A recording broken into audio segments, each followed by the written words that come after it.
Wouldn't it be amazing if you could memorize the difference between the radius and the ulna in 2 seconds flat? The good news is that you can. So if you like that, hit that thumbs up and let's look at it. This image tells the whole story, basically. If you think of the radius and the sun radiating and you say thumbs up to that, then that's going to help you with this radius bone, which is basically leading up to your thumb, right? So that's a really, really powerful thing, is just to think of thumbs up to the sun. The sun radiates. It starts with R, and away you go.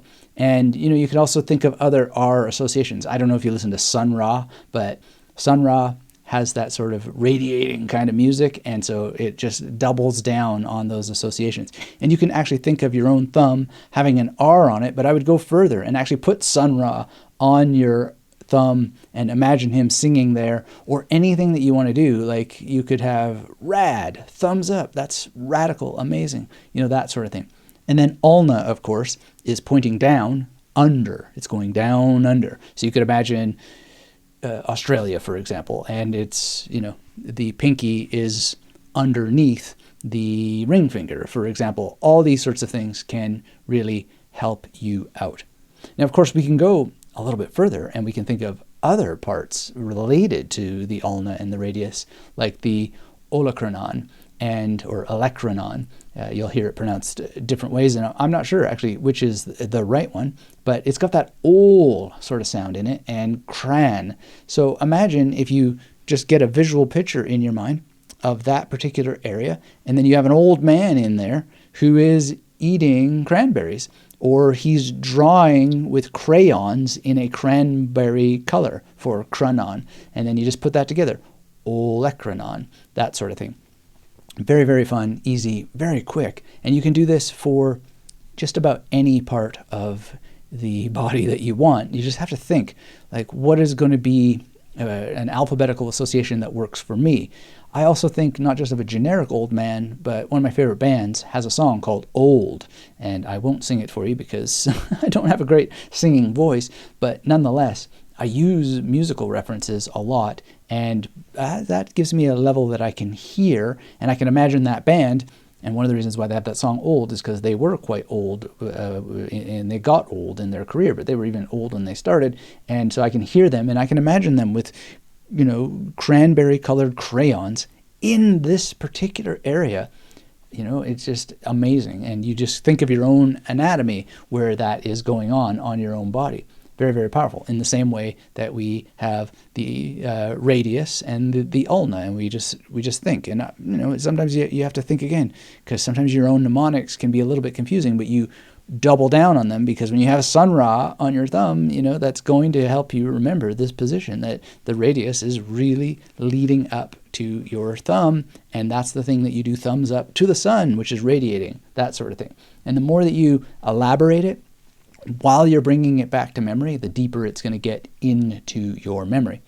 Now, if you're interested in taking it to the next level, I would suggest you learn the Memory Palace technique, which I talk a lot about in the Magnetic Memory Method Masterclass and my book, How to Learn and Memorize Medical Terminology. A Memory Palace is just a kind of a mental construct that you base on a familiar journey. This is a journey I've used for my TEDx talk, lots of various anatomy and medical terminology and Sanskrit. I got like 1,700 words of Sanskrit in this Memory Palace. It's a little more involved than what you're seeing here on the screen, and obviously it's a real place, not a cartoon drawing, but I had an artist help with this. And if you just imagine in that bedroom, I have the image of the old band singing the song Old with the cranberry crayons, and I am thinking about this particular part of the arm, and I can start to weave on that bed this scene, olecranon, and that's going to help me remember this. And if I move into a different part of the Memory Palace, like let's say, for example, I need to remember, extensor pollicis brevis, I think, which is one of these muscles here that's all related to this sort of stuff, that I think it's right around this area here, going towards that thumb, which has our radius, not the ulna, but our radius. Then I can think of, so extensor pollicis brevis. How am I going to remember this?